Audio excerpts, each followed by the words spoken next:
Hi everybody. So this is in this video I'm going to tell you how we can estimate the one-way analysis of variance.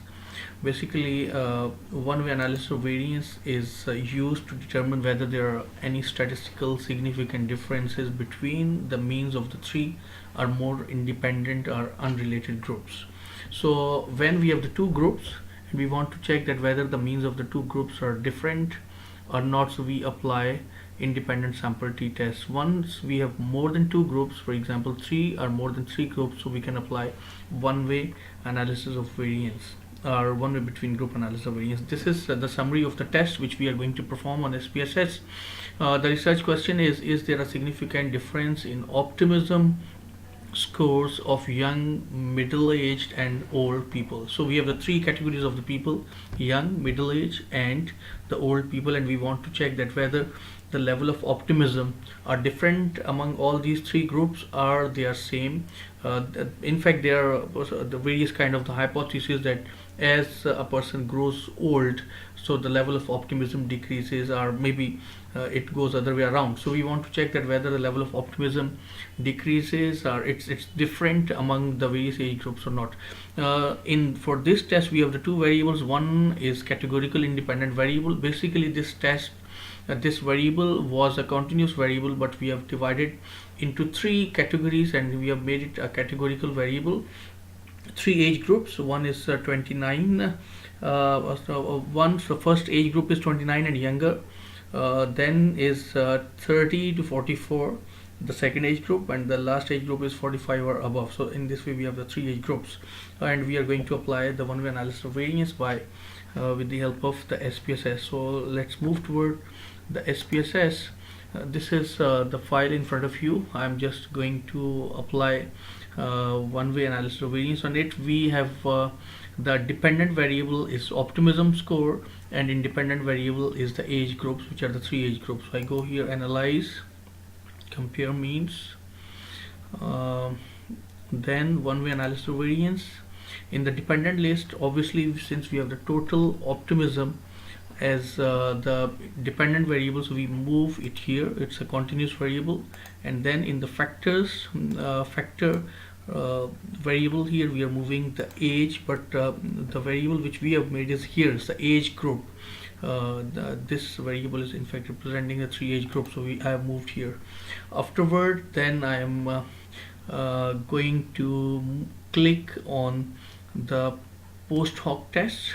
We just click on the Tucky's test.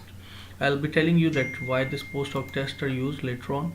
Then we we click on options, we click descriptive statistics, homogeneity of variance, Brown force, Welch, and then even we can put the mean plot, and it's continuous.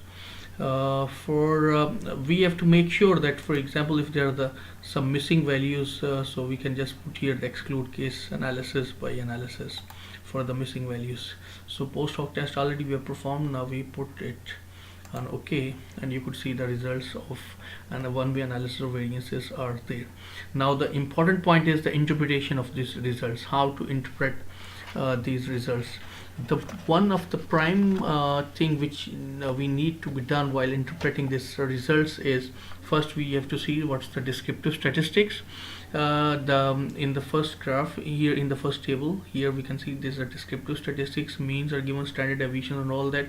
Normally whatever test we apply, we should try to look on the descriptive statistics of that particular test in order to see the various things, standard deviation, means and standard errors, etc. Anyway, after descriptive statistics, the most important thing is the test of homogeneity of variances.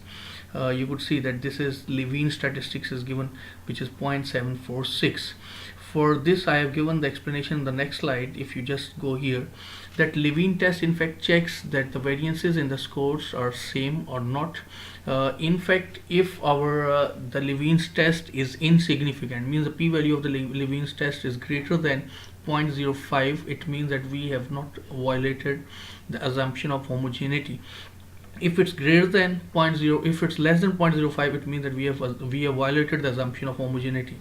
And if we do not fulfill the assumption of homogeneity, the entire stream, there will be a different stream of the test. Means if will be, for example, if our results would be less than 0.05, so then we have to go for some other test in order to see that whether there exists any difference among three groups or not.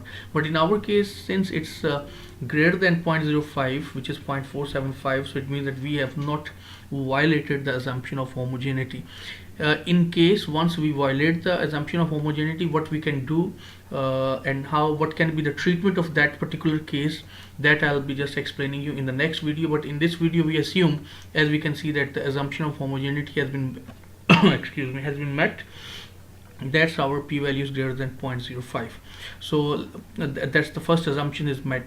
Now after that, once the test of homogeneity of variances have been conducted, then we move towards the ANOVA, which is analysis of variance results. You can see that it's a between groups results and within the groups.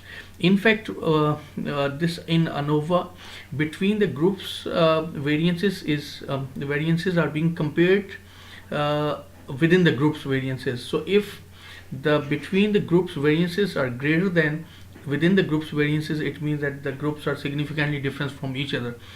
The value of f and this value, significant value, which is 0.010, it shows that there exists some difference among our groups from the with respect to the total optimism score. What is the rule of thumb? If the p-value is less than or equal to 0.05 in here, the significant value, so we say that the difference exists. If it's greater than 0.05, it means that difference does not exist. Now the point is, we have the three groups where actually difference exists. The ANOVA test is only showing that there is somewhere difference, but ANOVA test is not itself explaining that where in which group the actual difference is. Maybe the difference is there between the young and the older people, the differences between the middle age and older people. So where the difference is, for that we have to check the post hoc tests. So these are the post hoc tests which have been accrued from multiple comparisons. So in order to avoid you from the confusion, I just go here on the SPSS output. I could tell you that this was descriptive statistics we discussed, this was test of homogeneity, this was ANOVA, and this is post hoc test. This robust test of equality of variances I am skipping because it's used once we violate the assumption of homogeneity. So I'm coming here on the post hoc test in order to see that where does difference actually exist. So you can just see that here there are the three age groups. 18-29 has been compared with 30 to 44, and the mean, the difference is, the mean is minus 0.744, but it's insignificant, there is no asterisk here. But 18, once we compare 18 to 29 with 45 plus, so you can see the difference is minus 1.595, and this asterisk is showing that there's a significant difference between the younger and the older people's level of optimism. And here you can just see again that between the 30, once we are comparing the middle age group with the youngers and with the older, so there is no significant difference. Again, that in this results we can just see that the older are being compared with rest of the two groups, and we can find that there's a significant difference between the mean of the olders and younger. So it means that the results or the conclusion is from our test is that a significant difference exists, in fact, between among the groups, but the difference actually lies between the youngers and the olders. It means the middle-aged people's level of optimism is not different from the older, and also not from the younger people. This is the way we can present the results of one-way analysis of variance.